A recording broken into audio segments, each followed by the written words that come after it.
Central electronics limited నుంచి మనకు deputy general manager సంబంధించిన ఉద్యోగాల భర్తీకి ఒక నోటిఫికేషన్ రిలీజ్ అవ్వడం జరిగింది. సో వీటికి సంబంధించినటువంటి మొత్తం ఖాళీలు ఎన్ని ఉన్నాయి, అదేవిధంగా వీటికి సంబంధించినటువంటి ఎలిజిబిలిటీ ఏంటిది, మరీ ముఖ్యంగా వీటికి సంబంధించినటువంటి సెలక్షన్ ప్రాసెస్ ఏ విధంగా ఉంటుందనే విషయాల గురించి ఈ వీడియోలో మనం కంప్లీట్గా తెలుసుకుందాము. ముందుగా ఈ వీడియోని చూసినటువంటి ప్రతి ఒక్కరు కూడా ఈ వీడియోని తప్పకుండా లైక్ చేయండి. అలాగే మీరు ఇంకా సాక్షి ఎడ్యుకేషన్ యూట్యూబ్ ఛానల్ని సబ్స్క్రైబ్ చేసుకోకపోతే ఇప్పుడే సబ్స్క్రైబ్ చేసుకోండి. అయితే ప్రస్తుతం మనకు సెంట్రల్ ఎలక్ట్రానిక్స్ లిమిటెడ్ నుంచి విడుదలైనటువంటి ఈ నోటిఫికేషన్ ఏదైతే ఉందో ఇవి కంప్లీట్గా డిప్యూటీ జనరల్ మేనేజర్ సంబంధించినటువంటి ఉద్యోగాలు.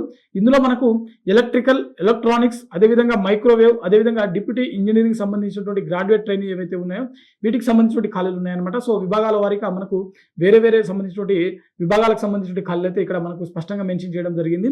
ఇందులో మొత్తం వేకెన్సీస్ వచ్చేసరికి 34 ఖాళీలు ఉన్నాయి. ఇవి కూడా మనకు కొన్ని రెగ్యులర్ సంబంధించినటువంటి పోస్టులు ఉన్నాయి, మరికొన్ని కాంట్రాక్ట్ సంబంధించినటువంటి ఉద్యోగాలు కూడా ఉన్నాయి. సో ఓవరాల్గా ఈ 34 ఖాళీలలో మనకు కొన్ని రెగ్యులర్, కొన్ని కాంట్రాక్ట్ సంబంధించిన ఉద్యోగాల యొక్క వేకెన్సీస్ అనేది ఇక్కడ చాలా స్పష్టంగా మెన్షన్ చేయడం జరిగింది.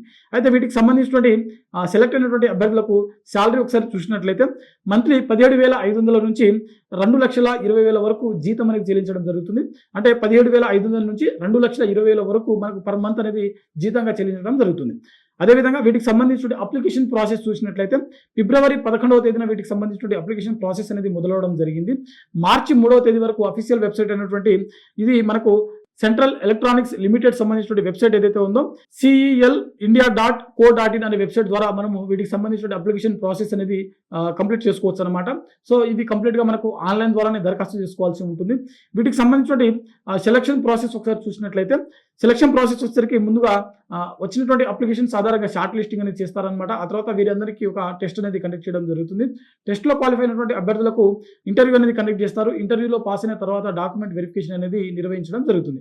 అయితే వీటికి సంబంధించినటువంటి ఎలిజిబిలిటీ, సో క్వాలిఫికేషన్ ఒకసారి చూసినట్లయితే అభ్యర్థులు ఎవరైతే ఈ పోస్టులో దరఖాస్తు చేసుకోవాలనుకుంటారో సంబంధిత విభాగంలో, అంటే for example electrical deputy general manager పోస్టులు అనుకున్నాము, కొన్ని మనకు ఎలక్ట్రానిక్ సంబంధించినవి ఉన్నాయి, కొన్ని మనకు మైక్రోవేవ్ సంబంధించినటువంటి డిప్యూటీ జనరల్ మేనేజర్ పోస్టులు ఉన్నాయి. సో వీటికి సంబంధించిన విభాగాలలో మీరు బీఈ కానీ, లేకపోతే బీటెక్ కానీ, లేకపోతే ఎంబీఏ కానీ, లేకపోతే సిఏ కానీ, లేకపోతే ICWA కానీ, లేకపోతే గ్రాడ్యుయేట్ ఏదైనా వాటికి సంబంధించిన రంగాలకు సంబంధించిన గ్రాడ్యుయేట్ కానీ మీరు కంపల్సరీ పాస్ అవ్వాల్సి ఉంటుంది. ఓవరాల్గా ఈ సంబంధిత రంగాలలో బీఈ కానీ, బీటెక్ కానీ, ఎంబీఏ కానీ, సిఏ కానీ, సో వీటికి సంబంధించినటువంటి గ్రాడ్యుయేషన్ అనేది మీ దగ్గర ఉండాల్సి ఉంటుంది.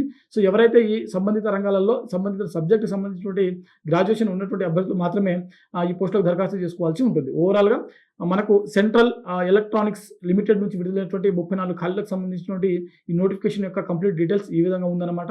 మరిన్ని వీడియోస్ కోసం చూస్తూనే ఉండండి Sakshi education. Thanks for watching. Thank you all.